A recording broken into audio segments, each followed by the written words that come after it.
Obrigado por ter vindo. Vamos falar de um assunto que também é delicado para boa parte dos produtores rurais do Brasil. Cacauicultor está numa situação bem delicada. É a pior dos últimos 7 anos. A moagem foi tão baixa assim? Foi. A moagem foi de 216 mil toneladas, uma queda de 1% em relação ao ano passado. Se a gente considerar a situação do país, nem foi tão drástica. Mas a verdade é que, apesar da moagem ser de 216, ter sido 216, a produção nacional foi de 152 mil toneladas. Quer dizer, bem abaixo do que já produzimos no passado. Bem abaixo. Sequer atende a demanda interna, e daí a necessidade de importação.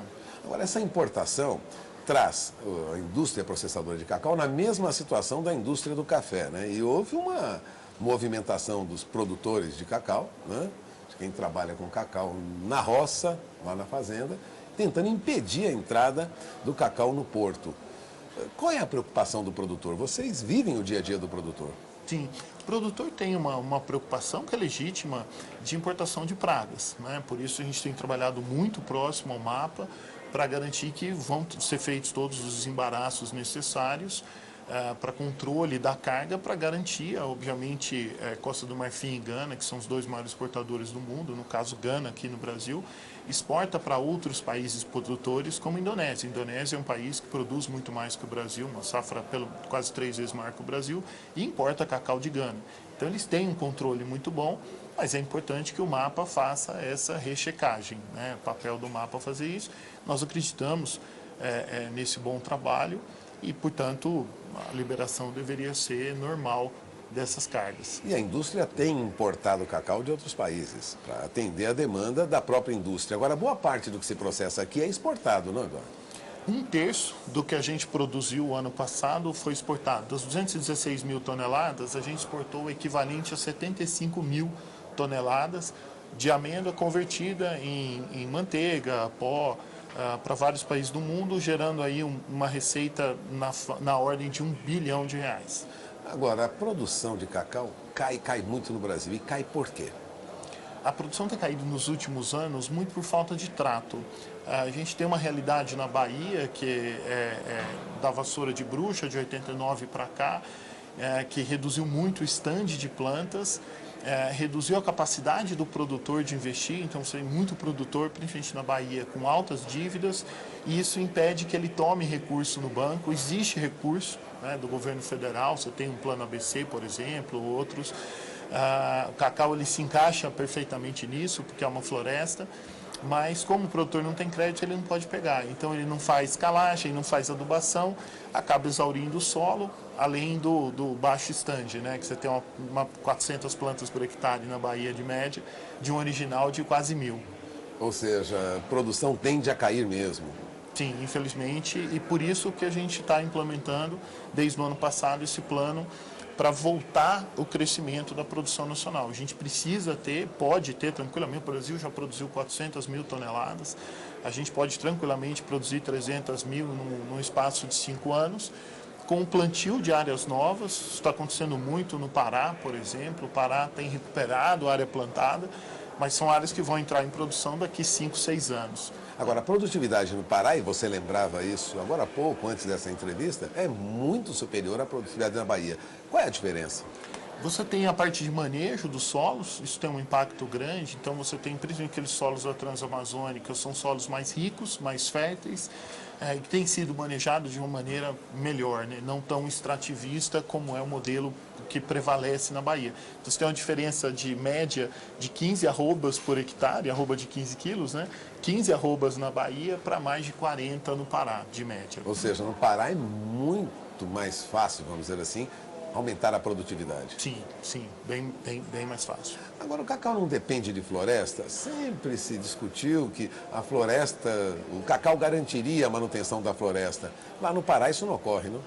No Pará, o que está ocorrendo é o cacau promovendo o restauro da floresta. Tem muita gente entrando com modelos de sistemas agroflorestais, né, os chamados SAFs, onde você planta Cacau com outras essências, nativas ou não, você pode plantar com uma seringueira, com açaí, você ajuda a recuperar. Cacau, lembrando, é nativo do Pará, então você está fazendo reflorestamento ao plantar cacau no estado do Pará. E isso é um ponto super importante. Na Bahia, o cacau ele protege a Mata Atlântica. Como boa parte do cacau plantado na Bahia é no sistema chamado Cabruca, né, ele está debaixo da Mata Atlântica, ele acaba protegendo. Então, essa também é uma importância ambiental, não só social e econômica, de manter a cacauicultura na Bahia. Porque a tendência é o cacauicultor ir desistindo da atividade, deixando a atividade e transformando aquilo em pasto. Isso é uma ameaça à floresta também, não? Sim, sim. Nos últimos anos a gente tem visto muita área de cacau sendo convertida para pasto na Bahia e, em geral, pastos de baixa produtividade. É importante ter produção pecuária, mas ela poderia ocorrer numa área mais intensificada e realmente ter essas áreas de cacau voltando a produzir mais adensadas, com uma estratégia muito clara de fertilização, correção do solo e fertilização, onde somente com essas duas estratégias de adensamento e correção de solo, a gente poderia dobrar a produção de 15 para 30 arrobas por hectare. Agora, é difícil dobrar a produção com os preços nos níveis atuais. Como o mercado internacional se comporta nesse período? Os preços estão baixos? Os preços estão baixos, a gente vive uma realidade do 2016, a gente abriu o ano com uma faixa de $3.000 a tonelada. A gente está vivendo agora uma realidade entre $2.000 e $2.100 a tonelada. E não só o preço em dólar, mas o que tem prejudicado muito o produtor nacional, e, na verdade em vários países do mundo, foi a desvalorização da Libra, né? 75% do cacau do mundo é regulado pela Bolsa de Londres, então o Brexit impacta na Libra, que impacta em commodity em geral. Ou seja, a saída da Grã-Bretanha da União Europeia mexeu com cacauicultores de todo o mundo. Do mundo inteiro, porque o restante do mundo, Américas e Ásia, seguem a Bolsa de Nova York. E a gente vê também o dólar, quer dizer, se o dólar tivesse a 4, isso ajudaria muito na conversão. O dólar está 3 e pouco, na hora que você converte 2.100, quer dizer, o preço pago ao produtor, ele foi de uma média de R$170 arroba o ano passado para uma média de 110 agora. É um recuo muito acentuado. É um recuo acentuado. Por isso a gente tem incentivado muito produtividade, tanto produtividade da mão de obra, que é o maior custo da lavoura, mas produtividade da lavoura. O produtor, para ficar em 15 arrobas, dificilmente ele vai conseguir se manter na atividade. Como representante da indústria processadora e que depende neste momento do produto brasileiro e precisa procurar produto lá fora, o que a Associação das Indústrias procura fazer junto com o produtor? A gente tem procurado fomentar a criação de viveiros. Então, a gente tem uma associada, que é a Barrica Lebô, que já montou um viveiro para 1 milhão de mudas, está dobrando esse viveiro para fornecer mudas de melhor qualidade para os produtores. Temos trabalhado com Biofábrica, que é a maior produtora de muda de cacau do mundo, para dar uma escala para fornecer mudas melhores e mais mudas para fazer esse adensamento tão importante na Bahia. E temos discutido com o governo federal estratégias tanto de defesa, que são importantíssimas para a lavoura, mas também de promoção, junto com a SPA, para ter uma política agrícola específica para o cacau, para fomentar mais plantio e trato nas áreas existentes. Caso contrário, vamos importar mais cacau para processar aqui. Sim, isso não é bom para ninguém.